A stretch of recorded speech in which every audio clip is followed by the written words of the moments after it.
Bismillahirrahmanirrahim. Assalamualaikum warahmatullahi wabarakatuh. Untuk video kali ini saya akan melanjutkan pembahasan di video sebelumnya. Langsung saja pembahasannya, yaitu tingkat jabatan. Tingkat jabatan merupakan jabatan struktural dari eselon yang terendah sampai dengan eselon yang tertinggi. Nah, dan jabatan fungsional tertentu dari jenjang jabatan yang terendah sampai dengan jenjang jabatan yang tertinggi. Jadi untuk membedakan jabatan struktural dan jabatan fungsional, kalau jabatan struktural yaitu tentang eselon, mulai dari eselon yang terendah sampai dengan eselon yang tertinggi. Sedangkan kalau jabatan fungsional yaitu mulai dari jenjang jabatan terendah sampai dengan jenjang jabatan yang paling tinggi. Jadi tentu untuk keduanya ini ada perbedaan. Yang selanjutnya yaitu pengalaman jabatan. Nah, untuk menduduki suatu jabatan, seorang PNS harus memiliki pengalaman yang ada korelasinya dengan bidang tugas jabatan yang akan didudukinya. Jadi, untuk para pegawai PNS, untuk menyalonkan diri di dalam sebuah perusahaan atau instansi atau di pemerintahan, dia harus mempunyai pengalaman, mempunyai kemampuan di bidang yang akan didudukinya. Nah, di sini saya contohkan untuk menduduki jabatan struktural eselon 3A di lingkungan Biro Kepegawaian harus berasal dari pejabat struktural eselon 4A. Nah, di lingkungan Biro Kepegawaian yang bersangkutan atau pejabat struktural eselon 3A atau eselon 4A yang tugas pokok dan fungsinya memiliki korelasi dengan bidang kepegawaian. Intinya, untuk menduduki jabatan di bagian Biro Kepegawaian, untuk pegawainya atau untuk PNS tersebut harus memiliki kemampuan, harus memiliki kesamaan, dan untuk menduduki jabatan di bidang atau di jabatan struktural eselon 3A. Selanjutnya yaitu penilaian prestasi.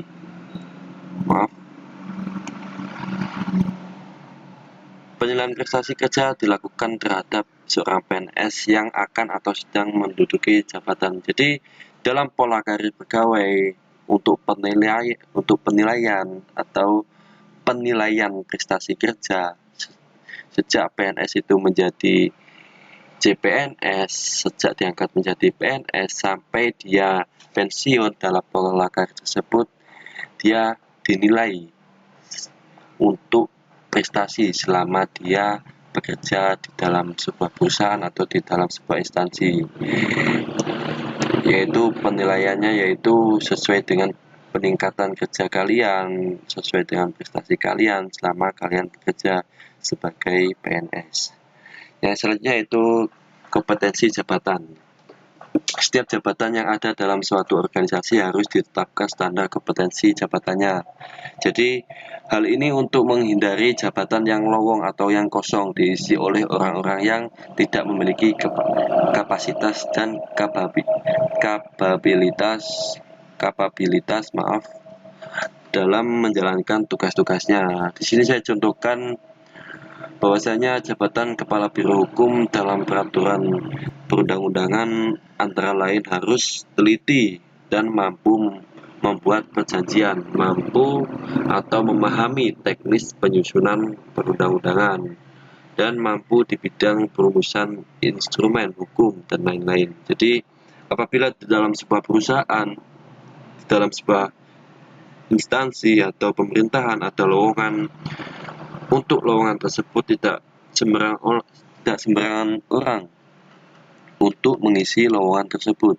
Jadi untuk lowongan tersebut hanya bisa diisi oleh orang yang mempunyai kemampuan atau yang mempunyai kemampuan di bidang tersebut. Atau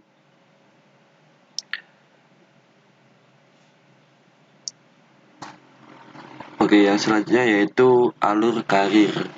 Nah, di Di sini ada dua poin atau dua alur. Yang pertama yaitu alur karir PNS secara reguler, dan yang kedua yaitu alur karir PNS secara fast track. Nah, di sini tentu perbedaan dari alur karir PNS secara reguler dan alur karir PNS secara fast track. Nah, alur karir secara reguler mendasarkan pada asumsi pendidikan formal dan usia sejak pengangkatan CPNS, sedangkan kalau alur karir secara fast track berdasarkan atau mendasarkan pada asumsi. Nah, poin 1 yaitu pendidikan dan usia, poin 2 yaitu kepangkatan dan masa kerja. Untuk penjelasan lebih lengkapnya yaitu di video sebelumnya. Di sini saya contohkan lagi alur karir pegawai secara reguler dalam jabatan struktural. Nah, apabila ada PNS yang berpendidikan SLTA atau setara dengan D1, untuk masa kerjanya yaitu di bagian eselon 5A, golongan atau ruang 3A sampai dengan 3B. Untuk masa kerjanya yaitu 16 tahun dan usianya maksimal yaitu 34 tahun. Sedangkan untuk jenjang atau masa kerja tertingginya yaitu eselon 4A, golongan atau ruang 3C sampai dengan 3D. Nah, untuk masa kerjanya yaitu 24 tahun dan untuk usianya maksimal yaitu 45 tahun. Sedangkan kalau PNS yang berpendidikan D2, masa kerjanya yaitu di bagian eselon 5A, golongan atau ruang 3A sampai 3B. Masa kerjanya untuk D2 yaitu 12 tahun, sedangkan untuk usia maksimalnya yaitu 32 tahun. Sedangkan untuk masa kerjanya yang paling tinggi yaitu eselon 4A, golongan atau ruang 3C sampai dengan 3D. Nah, untuk masa kerjanya yaitu 20 tahun. Nah, untuk usianya maksimal yaitu 40 tahun. Nah, untuk penjelasan yang selanjutnya baik berpendidikan D3, S1, D4, S2, S3 yaitu sama dengan penjelasan yang saya jelaskan di bagian SLT, berpendidikan di SLTA atau D1 dan S2. Nah, yang selanjutnya yaitu alur karir pegawai secara fast track dalam jabatan struktural. Nah, untuk pegawai yang berpendidikan SLTA atau setara dengan D1, untuk masa kerjanya di bagian eselon 5A, golongan atau ruang 3A dan maksudnya sampai dengan 3B, masa kerjanya yaitu 12 tahun sampai usianya 30 tahun. Dan untuk menduduki di eselon atau jabatan di eselon 4A, golongan ruang 3C sampai dengan 3D. Untuk masa kerjanya yaitu 17 tahun dan usianya paling maksimal yaitu 35 tahun. Begitu seterusnya sampai dengan S3.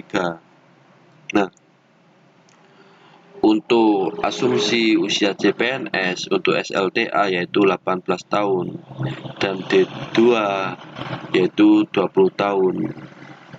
Sedangkan kalau S2 yaitu 25 tahun dan S3 yaitu 27 tahun, maaf. Nah, yang selanjutnya yaitu kategori jabatan. Nah, kategori jabatan pemula, kategori jabatan pengembangan, dan kategori jabatan penetapan. Di sini ada 3 poin. Untuk kategori jabatan PNS mulai dari jabatan pemula. Jabatan pemula ialah jabatan yang nilai dan kompleksitasnya relatif masih rendah dan merupakan pengenalan tugas dan fungsi jabatan yang baru didudukinya. Jadi untuk para pegawai PNS harus melalui fase di dalam kategori jabatan pemula. Nah, di jabatan pemula ini tentunya untuk pengenalan tugas dan fungsi jabatan yang akan diduduki. Nah, untuk kategori jabatan pengembangan, yaitu jabatan pengembangan ialah jabatan yang nilai dan kompleksitasnya lebih tinggi dari jabatan atau dari kategori jabatan pemula. Nah, serta untuk menambah pengalaman jabatan dan pengembangan kapasitas diri yang telah dimiliki. Jadi setelah dia melalui fase kategori jabatan pemula, dia akan melalui fase kategori jabatan pengembangan yang di situ akan melalui fase untuk menambah pengalaman jabatan.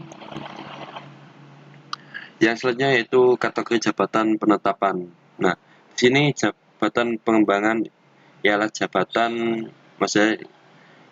pengembangan ialah jabatan yang nilai dan kompleksitasnya sangat tinggi dibandingkan dengan kategori-kategori sebelumnya. Nah, hal ini merupakan pemantapan pengalaman dari jabatan pemula dan atau jabatan pengembangan. Nah, jabatan pemantapan merupakan jabatan yang akan meningkatkan kepastian diri yang telah dimiliki dalam rangka persiapan promosi ke jenjang jabatan yang lebih tinggi.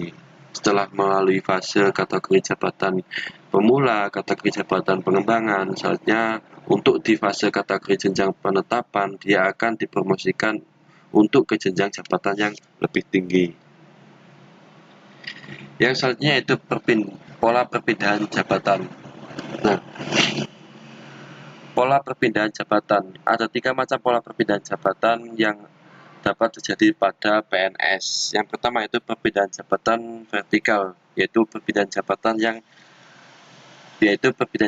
ke jabatan setingkat lebih tinggi. Ya, di sini saya contohkan bahwa apabila ada PNS yang menduduki jabatan di manajemen umum. Nah, dia bisa naik pangkat dengan perpindahan secara vertikal, itu dia akan naik ke pangkat direktur. Sedangkan kalau perpindahan secara horizontal, yaitu perpindahan jabatan satu ke jabatan lain yang masih setingkat. Nah, kalau masih setingkat berarti untuk supervisor